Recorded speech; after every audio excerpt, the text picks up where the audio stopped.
Allora, la cosa più interessante del film è, secondo me, è il lavoro di ricerca. Qual è stato il criterio di scelta nell'immensa mole di materiale che avete trovato?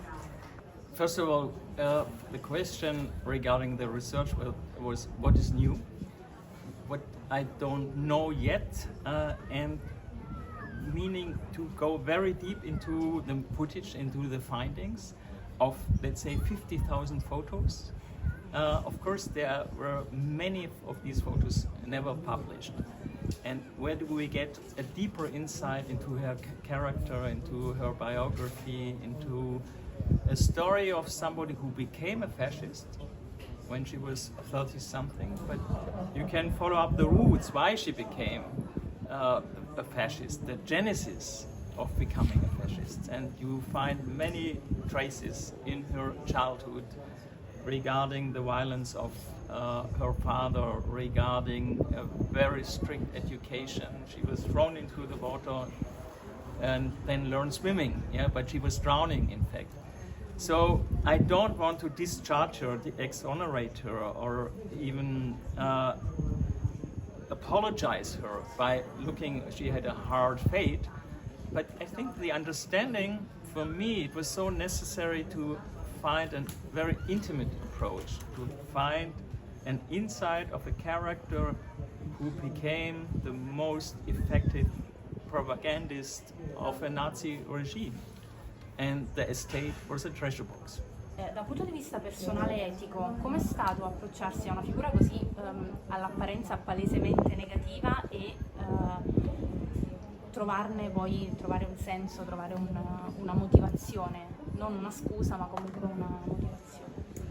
First of all, it was like a very hard digging into a person which I personally don't like. This is always a challenge because I like people to make films on people whom I love, who inspire me. And the challenge was, in fact, she was somebody who was not inspiring me at all because all of the sermon, the repetition of her legends, it didn't give me so much. But the challenging point and the reward, in fact, was to look behind the moral question of lies, to see what is the necessity of somebody who creates legends. And this is a very topic issue. You can look at politicians, you can look at people all over who recreate their legends, their truth, which is a lie, but people have a necessity to follow these lies. And these lies became a truth in the very end.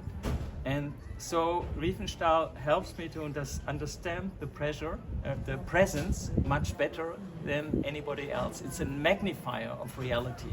It's, in a way, Riefenstahl speaks to us from the future. Il film ha avuto una gestazione molto lunga, proprio ricollegandomi all'ultima cosa che ha detto lei riguardo al fatto che questa storia parla al presente. Com'è cambiato il film nel corso del tempo, soprattutto relativamente a quello che è accaduto nel mondo, nel mondo, in Europa e nel Mediterraneo nell'ultimo anno? First of all, I considered from scratch, from the beginning, I thought she's just opportunistic. And she wanted to make the films, it doesn't matter if for Hitler or for Stalin. But then I discovered something in the 1950s, 1960s, 1970s and 80s, so the post-war period, that she still remained with the ideology of the Nazi period. When you look at the photos of the Nuba, they are celebrating the strong, young, erotic women and men. And you don't see sick people, you don't see people close to death.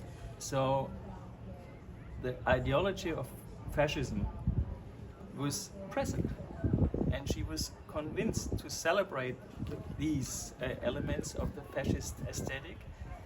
And the interesting point behind And that's make it so present. It's a contempt of the weak, of the sickness, of people who are strange and foreigners. And that's the dangerous, the dark part of this, the ideology.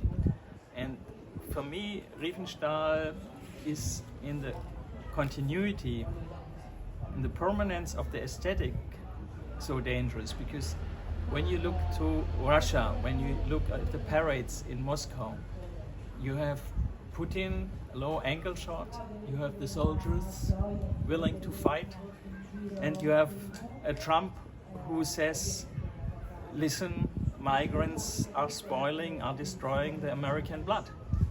It's a fascist ideologist.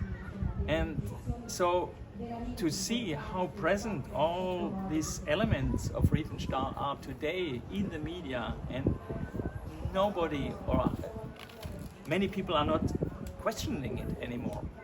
And they just have a longing for this ideology.